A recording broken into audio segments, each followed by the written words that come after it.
Secretaría Nacional de Planificación y Desarrollo. 7 de la mañana con 41 minutos, amigos y amigas. Hemos invitado al secretario nacional de Planificación y Desarrollo, el doctor Andrés Mideros. El día viernes se aprobó ya el Plan Nacional de Desarrollo. Este es un mapa de ruta de hacia dónde va el país. Entendemos que es un horizonte hasta el año 2021 en ejecución de gestión gubernamental del actual régimen. Pero claro, la planificación siempre hace una proyección más allá. Hay varios temas que comentar con el doctor Mideros. Yo quiero partir con este porque nos parece que es el eje fundamental de la gestión del gobierno del doctor Lenín Moreno. Entendemos que el sustento es el Plan Nacional del Buen Vivir que generó Alianza País como proyecto político. Yo quiero partir de allí. ¿Hay cambios en esta orientación? ¿Cuáles son los ejes fundamentales? ¿Se mantienen las revoluciones como punto de partida para cada una de las acciones? Doctor, bienvenido, buenos días. Muy buen día, Carmen, Andrés y a todos quienes nos escuchan. Mañana tenemos un día que es histórico. El 28 de septiembre de este 2017 cumpliremos 9 años de haber aprobado en referéndum la Constitución de Montecristi. Ese espíritu de Montecristi que nos habla justamente del buen vivir, que nos habla de un Estado garante de derechos, que nos habla de equidad y de justicia social, que nos habla de inclusión, y que ahí está el modelo de desarrollo que hemos venido construyendo en los últimos años. Hemos pasado por 3 planes de desarrollo. En el 2007 la recuperación del Estado, en el 2009 ya con Constitución, el buen vivir y cómo implementarlo. En el 2013 las capacidades, todo el mundo mejor, decía ese plan. Este es el 4º plan de la Revolución Ciudadana. Mantenemos un mismo horizonte de construir el buen vivir para todos y todas, de generar derechos individuales, colectivos y de la naturaleza, de poner la economía al servicio de la sociedad, de fortalecer el Estado democrático, la participación ciudadana, la toma de decisiones directas, la consulta al pueblo permanente sobre lo que es de interés público y en mejorar las capacidades del Estado. Es un mismo horizonte en una nueva fase. Ya, ahora, pero ¿qué pasó? Porque dice el presidente Moreno que se va a volver a la Constitución de Montecristi. ¿Qué pasó en el camino? En el camino hemos venido avanzando. ¿Se cumplió con la Constitución? ¿Se cumplió con la propuesta? ¿O hubo momentos en que se desvió el rumbo de la Revolución Ciudadana? Los caminos no son lineales y siempre hay piedras en el camino, desde la planificación se puede ver eso. O sea, uno está en un lugar y quiere llegar a otro punto, pero si todo fuera una línea recta sería muy, muy fácil. No es así. Hay piedras en el camino todo el tiempo, hay contradicciones, hay tensiones, hay procesos sociales que ir avanzando. Creo que en los últimos 10 años sí generamos algunas cosas, más equidad y justicia social, más inversiones en talento humano, tenemos mejor salud y educación, capacidades productivas también. ¿Qué se dejó de hacer? Tengo varias preguntas en el aire. ¿Qué se dejó de hacer? ¿Qué no se avanzó a hacer? Dentro de lo que se hizo hay mucho que corregir.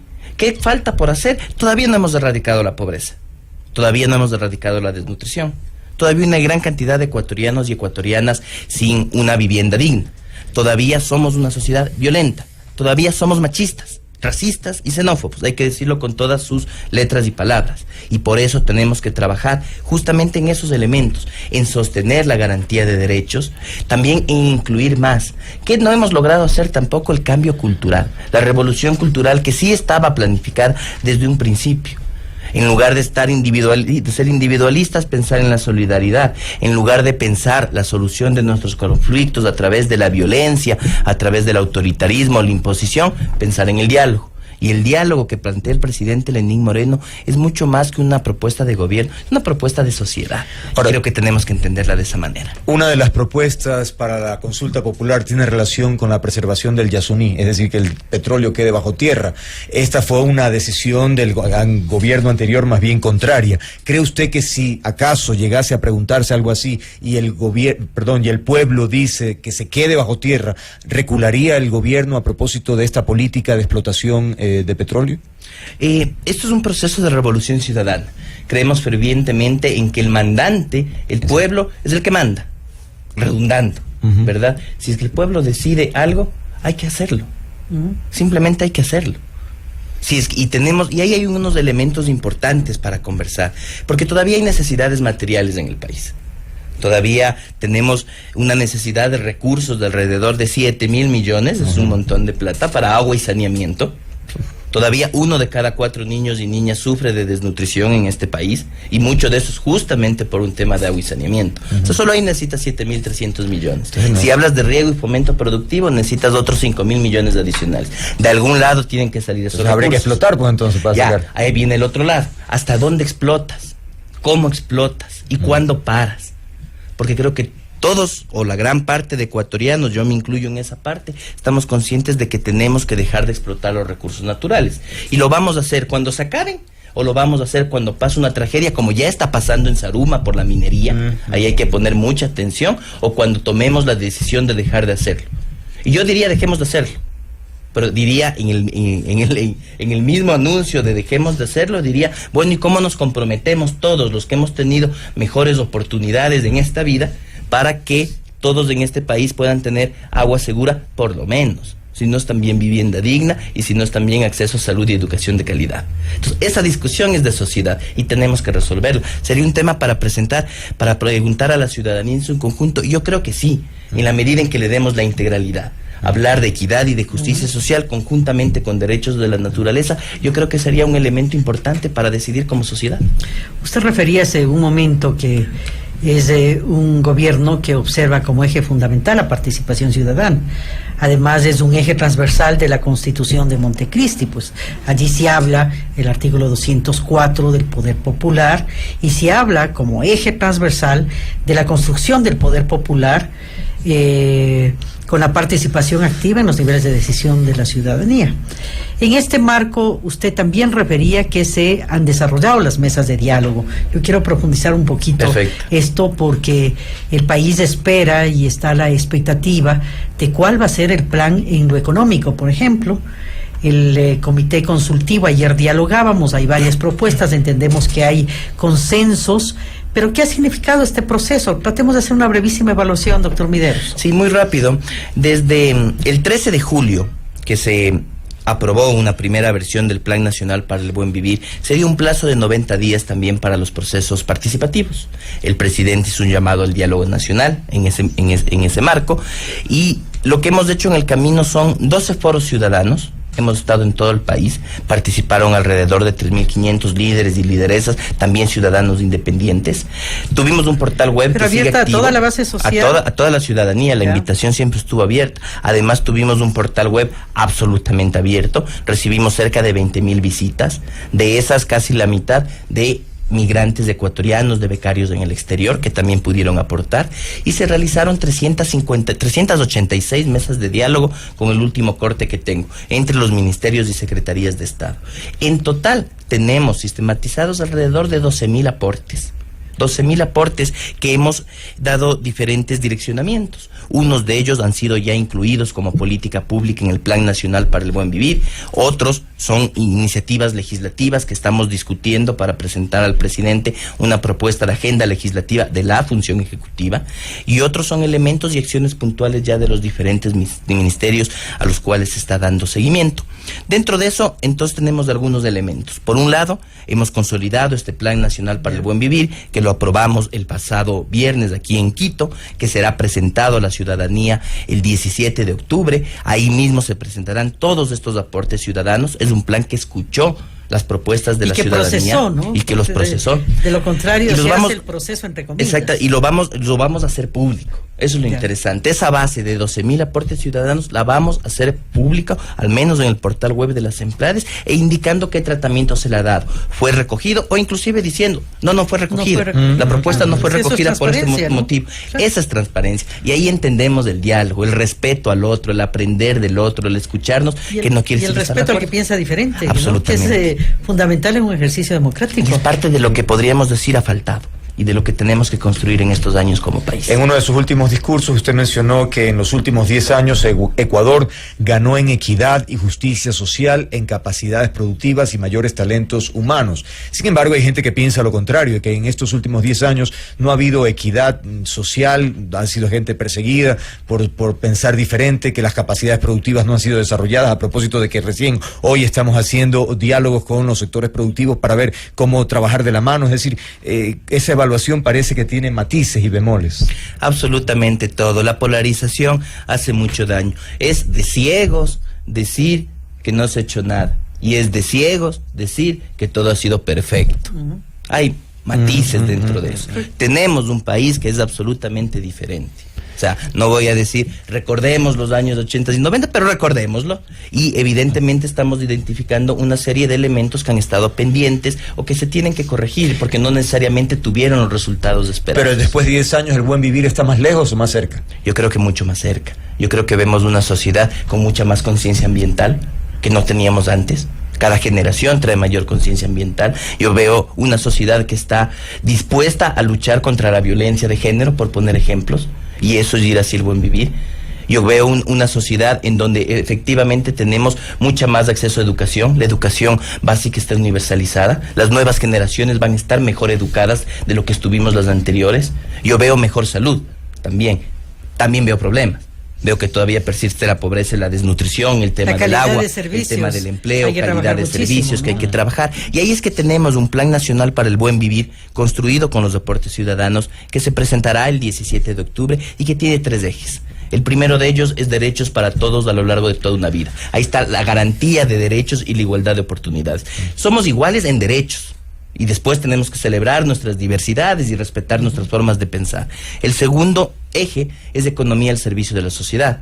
Hay que generar más productividad y competitividad, hay que generar empleo. Si se hicieron inversiones públicas en los últimos años, deben ser las inversiones privadas quienes las aprovechen y generen los retornos esperados. Hay que afianzar la dolarización. Tenemos que exportar mucho más, tenemos que traer inversión extranjera responsable, tenemos que ser inteligentes con las importaciones para que no se vayan las divisas, tenemos una deuda pendiente con el campo, todo eso está en el segundo eje, y el tercer eje lo llamamos más sociedad, mejor Estado. Por más sociedad entendemos justamente esto, más participación ciudadana. Y por mejor Estado, generar mayores capacidades, mayor calidad y calidez en los servicios, que estén en todo el territorio, que logremos la equidad territorial. Ahí también está un cambio en valores. La solidaridad, la transparencia, la lucha sin cuartel contra la corrupción en lo público y en lo privado. Sabemos de lo costoso que es la corrupción en lo público y el abuso del poder público, pero también en lo privado, la defraudación fiscal, el contrabando, los paraísos fiscales. Dentro de eso tenemos una serie de compromisos como sociedad. Se mantiene la revolución ciudadana en una nueva fase. Este plan recoge las 12 revoluciones del programa de gobierno del movimiento Alianza País, pero también escucha y recoge los aportes de todos los sectores. Ya. Ahora, obviamente, para efectivizar todo este plan, hay el plan Toda una Vida, que en el área social es fundamental, se requiere recursos. El país enfrenta una crisis. Decía el presidente Moreno que la mesa no quedó servida. Esto implica acciones. Se habla de un eventual proyecto de ley económico urgente que se está preparando. Entendemos que se postergó para el 10 de octubre el anuncio de todas estas medidas, pero ¿cuáles son las acciones inmediatas? ¿Cuál va a ser ese plan emergente en lo económico que quizá mantiene expectante a la comunidad, ¿no? Se habla de paquetazos, se dice no va a haber paquetazos. Finalmente, ¿qué va a haber, doctor Medeiros? Este mes de octubre es un punto de inflexión importante. Por eso es que hay que partir con el día de mañana, con este 28 de septiembre que conmemora los 9 años de aprobación ciudadana de la Constitución de Montecristi, ese espíritu de Montecristi, y nos lleva a un punto de inflexión en el gobierno. Hemos estado 4 meses, hemos estado planificando adecuadamente, hemos estado haciendo diagnósticos y presentándolos con transparencia a la ciudadanía, la situación económica, la situación de las obras, la situación de proyectos emblemáticos como Yachay, por poner algunos ejemplos, señalando qué se ha hecho bien, qué se ha hecho mal y hacia dónde queremos ir. En este mes vamos a tener una serie de anuncios. Con esa evaluación vamos a una consulta popular, ha dicho el presidente. Eso se va a anunciar el 2 de octubre. Es importante que como sociedad tengamos tiempo para reflexionar reflexionar sobre eso. Por eso se aplazó para la próxima semana, no al 9, porque el 9 celebramos la Guayaquil, sino al 10, la presentación del programa económico. No, 9 es lunes. 9 es lunes, por eso que será el martes 10, pero el 9 estaremos celebrando Guayaquil, será el martes 10 de octubre. La siguiente semana, el 17, presentamos el plan de desarrollo. Entonces, en octubre vamos a tener una serie de resultados y concreciones. Pero hay analistas que coinciden en que el presidente Moreno lanza mensajes un tanto contradictorios. Por ejemplo, muy radical frente al caso de Jorge Glass retirándole sus funciones, pero por otro lado manteniendo varios equipos, por ejemplo el económico en su propio gobierno, o en términos diplomáticos con María Fernanda Espinosa, tan cercanas al expresidente Correa, en fin. Parecería entonces que uno no sabe exactamente, ¿se está distanciando o está manteniendo o qué? Una estrategia que finalmente mucha gente, insisto, no la entiende. O en los anuncios va a haber una reestructura del gabinete también. No necesariamente, creo que el presidente tiene que evaluar. Yo espero que nos esté evaluando, estoy seguro que así es. Él tomará esas decisiones, no está previsto hasta donde yo conozco. Tal vez la tiene prevista el presidente de la República, él sabrá decirlo con absoluta claridad, pero no nos confundamos en esto, porque venimos del mismo proyecto político. Yo fui secretario técnico para la erradicación de la pobreza y ahora continuamos con la planificación con ese énfasis. La canciller también estuvo, digamos, en este proyecto político y es fundadora del mismo. Y otros compañeros y compañeras del gabinete de la misma manera. Entonces, distanciamiento, acercamiento, es el mismo proyecto político. Es otra fase, es otro liderazgo el que plantea el presidente Lenín Moreno, quien lidera la Revolución Ciudadana. Pero hay lealtades y hay lealtades. Absolutamente, pues, que hay lealtades. Entonces, mire usted cómo el expresidente Correa ha calificado de traidores a quienes se mantienen en el gobierno de Lenín Moreno, ¿no? Claro, eso hay que preguntar. Y ha pedido que renuncien, por ejemplo, el equipo económico, que es el mismo de él, ¿no? Y ha pedido que renuncien determinados los ministros de su época. Entonces, ¿cómo interpretamos? A mí me parece nefasto, pero es algo que hay que preguntarle al expresidente Rafael Correa, un líder histórico de este país. A mi criterio, el mejor presidente que ha tenido el Ecuador en su vida republicana, pero ya es una fase distinta en la cual necesitamos, absolutamente, es mi criterio personal. Pero ¿hacia dónde vamos como país? ¿Hacia dónde vamos como país? Eso no quiere decir que todo sea perfecto. De nuevo, volvemos. No es todo blanco y negro. Hay muchos matices y bemoles a lo largo de la historia. Si recuperamos la historia general del país y hacemos un análisis histórico, podemos hablar de la Revolución Alfarista, podemos hablar de García Moreno, podemos hablar de la Revolución Juliana, podemos hablar de Enrique Gallo con el Código de Trabajo, etcétera. Si ubicamos históricamente, fuera de pasiones, y somos objetivos en el análisis histórico, ojalá en algún momento podamos discutir la importancia que tienen los sujetos históricos con sus virtudes y con sus defectos. Pero el líder histórico debe tomar distancia, debe dar un paso al costado y permitir que el nuevo gobierno, con ideas frescas, renovadoras, tome la posta el país. ¿Esto no fue decisión de los ecuatorianos en las urnas? Y así se está haciendo, ¿o no? Le pregunto a usted, ¿no? Yo creo que así se está haciendo. Así debe hacerse. O sea, quien está gobernando es el presidente Lenín Moreno. Tenemos un plan de gobierno claramente establecido, tenemos una iniciativa legislativa que se está anunciando, tenemos un programa económico propio, tenemos un llamado a consulta popular, tenemos un plan nacional para el buen vivir de este gobierno. ¿Cuál es la diferencia con el anterior gobierno? ¿Es una diferencia de estilo o es una diferencia de fondo? Yo digo que es una diferencia de estilo y de fondo. Es una nueva fase. O sea, tenemos que superar esas posiciones o esos discursos extremos del todo bien o todo mal. Este es el cuarto plan de la Revolución Ciudadana, este es el cuarto periodo de gobierno de la Revolución Ciudadana. En el fondo coincidimos porque mantenemos el horizonte hacia la construcción del buen vivir, la equidad y la justicia social. Entendemos que es un momento distinto. Es un momento en que tenemos que aprovechar las capacidades que generamos en 10 años, incluyendo a toda la sociedad. Porque ese siempre ha sido un proyecto ciudadano. En esas dos palabras, revolución ciudadana, creo que ahorita hay que darle más peso a lo ciudadano que a lo revolucionario, que tal vez ya se ha venido trabajando. Y los ciudadanos, pero sí, es ciudadanos, ¿no? Exactamente. Entonces ahí está el diálogo y eso tenemos que entender. ¿Es otro momento de fondo? No. Es otro momento del mismo proceso histórico. Tenemos que aprender a que los procesos van mutando. ¿Aprendieron las lecciones también? Yo creo que sí. Yo creo que Pero, sí. ¿qué pasa si en estas investigaciones que se están haciendo a propósito de casos de corrupción se confirmaría la versión de algunos miembros de la oposición en el sentido de que en el gobierno anterior se estructuró todo valga la redundancia, una estructura de corrupción? Es decir, que no fue un hecho aislado, sino que hubo un montón de personajes del anterior gobierno, de funcionarios que lograron y provocaron estos hechos de corrupción. Hay que ver si es que es así, si es que efectivamente es toda una institucionalidad corrupta que se creó en los últimos 10 años frente a un país que antes era pulcro y santo y todo era perfecto. ¿Pero qué pasó con él? Creo que no, insisto, creo que tenemos que salir. ¿Pero qué pasó con él? Sí. Sí, creo que tenemos que salir tenemos que salir de esas posiciones extremas o de esos comentarios que poco bien le hacen a una propuesta de diálogo para toda la ciudadanía. Creo que las funciones tienen que tener la transparencia que deben tener y que hemos venido exigiendo. Creo que eso tenemos que ser vigilantes como los ciudadanos y ciudadanas. Creo que las funciones de control, la Fiscalía, la Contraloría, tienen que actuar independientemente, tienen que hacer público todo lo que encuentren, tienen que investigarlo todo y tienen que sancionar lo que se tenga que sancionar. Y eso buscamos en el Plan Nacional para el Buen Vivir. Cuando vean el objetivo número 8, justamente hablamos de una nueva ética social y de esta lucha contra la corrupción en el mundo de lo público y de lo privado. Creo que es importante que comuniquemos adecuadamente en el sentido de que lamentablemente, corrupción en lo público y en lo privado, mal uso de recursos públicos, evasión fiscal y contrabando, ha existido en los 200 años de vida republicana. Y no es que existe solo en el Ecuador, mal hacemos en engañarnos en ese sentido. Mal hacemos de engañarnos en ese sentido. Y nadie trata de justificar.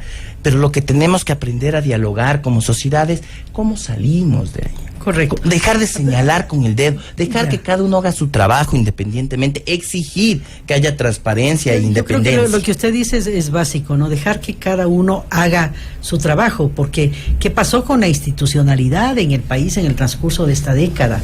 ¿Por qué el país devino en este escenario de corrupción alarmante? ¿Por qué no funcionaron los órganos de control?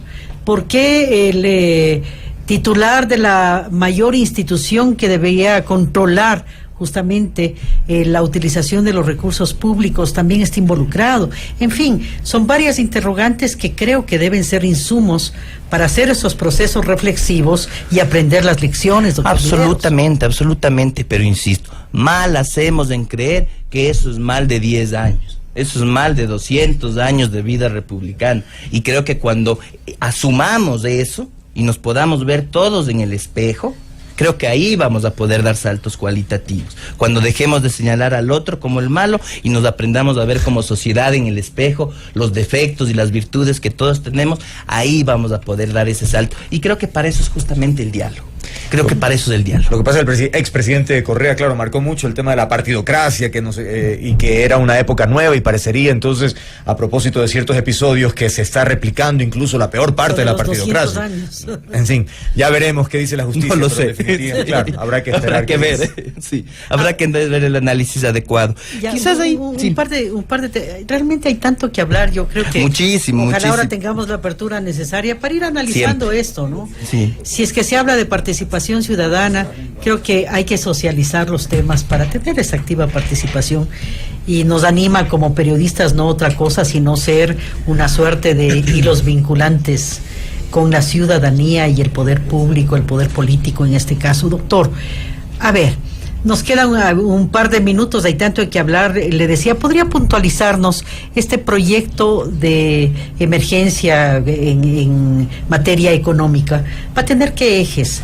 Se habla, una de las principales inquietudes, al menos de los diálogos con el Consejo Consultivo, el tema tributación, por ejemplo, el impuesto a la salida de divisas, el pago anticipado del impuesto a la renta. ¿Va a recoger estos aspectos? Todo eso está siendo analizado. Necesitamos un programa económico que genere empleo. Ya. De ahí tenemos que partir. Ese es el gran objetivo nacional. Y frente a eso, una serie de propuestas. Eso está incluido dentro del Plan Nacional para el Buen Vivir 2017-2021, que haremos público este 17 de octubre. Y para eso necesitamos política pública y también agenda legislativa, reformas a leyes. Se está trabajando en un proyecto económico que tiene como gran horizonte el fortalecer la producción, fomentar la producción y generar empleo. Dentro de eso hay que ver una serie de elementos. El tema de la construcción, para construir 325,000 viviendas, para dinamizar ese sector de la economía, que es altamente generador de empleo, sin ninguna duda. Dentro de eso también se toparán temas tributarios. Yo creo que sí, estamos conscientes de la necesidad de simplificar el sistema tributario y de dar previsibilidad. Hay principios. Uno, el tema de la equidad, tiene que ser progresivo. Quien más tiene, más debe pagar. Ese es justamente el tema de la búsqueda de la equidad. Hemos recibido una serie de propuestas que hemos trabajado y analizado conjuntamente dentro del Consejo Consultivo Productivo y Tributario. Dentro de eso han habido propuestas, señalaba el impuesto a la salida de divisas. Eso es complejo, porque el país está dolarizado, porque las importaciones han subido en los últimos meses. Es alrededor de 1.000 millones. Es alrededor de 1.000 millones en lo fiscal, bastante, por un lado, pero lo más preocupante es la necesidad que tiene el país de divisas. Entonces, ese es un impuesto complicado. Lo hemos conversado, hemos hecho escenarios. Creo que hay posibilidades en la medida en que eso genere mayores exportaciones, es decir, para fomentar a los exportadores. Se ha planteado también el tema del anticipo al impuesto a la renta.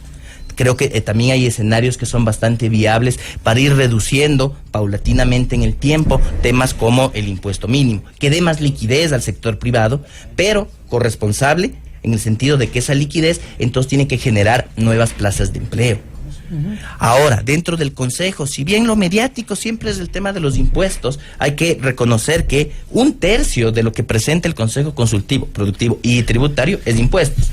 Todo lo demás está en el marco de acceso a mercados, de innovación, de acceso a crédito, que son una serie de propuestas que han sido ampliamente recogidas, inversión también. Entonces, eso tiene dos salidas. La una es política pública, la otra es tres salidas. Política pública, compromisos del sector privado, que es fundamental. Tenemos que hablar siempre de responsabilidad, y el otro es agenda legislativa en este proyecto que se está revisando. ¿Y eso la agenda han hecho acercamiento ustedes?